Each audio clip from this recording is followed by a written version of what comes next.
মুস্তাফিজুর রহমান, এখানে তুমি এক্সেল শিটে রেজাল্ট তৈরি করে রাখছো। জি। এটা হচ্ছে গ্রেড পয়েন্ট। জি। আচ্ছা, আমরা দেখতে পাচ্ছি এখানে যে প্রথমে আছে কি সিরিয়াল নাম্বার, তারপরে student name, mark, letter grade আর গ্রেড পয়েন্ট। আমরা তাহলে আজকে শিখবো কিভাবে গ্রেড আর গ্রেড পয়েন্ট রেজাল্ট তৈরি করতে হয়। জি। তো এখানে যে রেজাল্ট তৈরি করি আমরা প্রথমে বুঝবো যে র আর কলাম।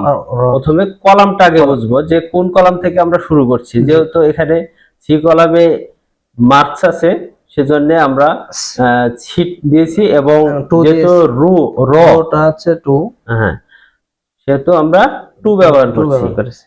আচ্ছা, এখানে দেখো যে এই চিহ্নটা লক্ষ্য করো যে এই চিহ্নটা যখন এই দিকে থাকবে তখন তার থেকে কম বোঝাবে, যেহেতু এটা বাইরে আছে, চিহ্নর বাইরে, সেজন্য বোঝাচ্ছে ছিটু। এই ছিটু, জি, ছিটু 80, মানে 80-র উপরে যদি হয় তাহলে আসবে এ প্লাস। আবার দেখো ইফ ছিটু 77-এর উপরে যদি হয় তাহলে হবে এ। আবার আছে ছিটু 60-এর উপরে হলে এ মাইনাস। তারপরে আছে,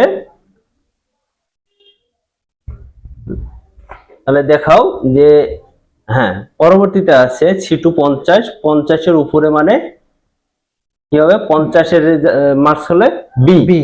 আমরা জানি ছিটু, আচ্ছা 40 মার্কস যদি পাই তাহলে সি। 33 যদি হয় তাহলে ডি। আর 33-এর নিচে যদি হয়, এখানে লক্ষ্য করো, হ্যাঁ, যে এখানে 33-এর নিচে বোঝাচ্ছে, আমরা এই চিহ্নটা লক্ষ্য করব যে এখানে 33-এর নিচে বোঝাচ্ছে। আমি ভালো করে দেখাচ্ছি যে এই চিহ্নটা, এটা হচ্ছে 33-এর নিচে বোঝাচ্ছে, সেজন্য এফ মানে ফেল। ঠিক একই রকম ভাবে যখন আমরা গ্রেড পয়েন্ট, এটা দেখালাম লেটার গ্রেড, এবার দেখাবো গ্রেড পয়েন্ট। গ্রেড পয়েন্ট হচ্ছে যে একই রকম ছি2 যে মার্কস আছে, ছি2 মার্কসের উপর নির্ভর করে যখন 80-র উপর হবে তাহলে জিপিএ 5 আসবে।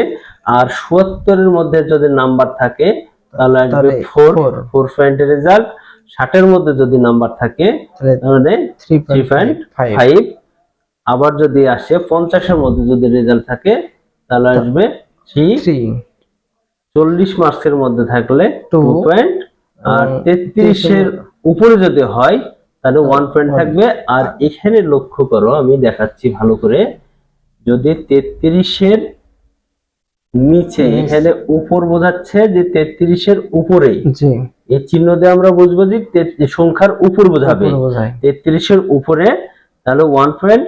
আর এখানে বোঝাচ্ছে 33-এর নিচে, মানে যখনই সংখ্যাটা এই চিহ্নের ভেতরে থাকবে তখন সেটা নিচে বোঝাবে।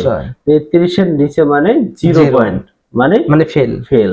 তাহলে আমরা এটার থেকে বুঝলাম যে কিভাবে লেটার গ্রেড আর গ্রেড পয়েন্টের রেজাল্ট তৈরি করতে পারি। ধন্যবাদ।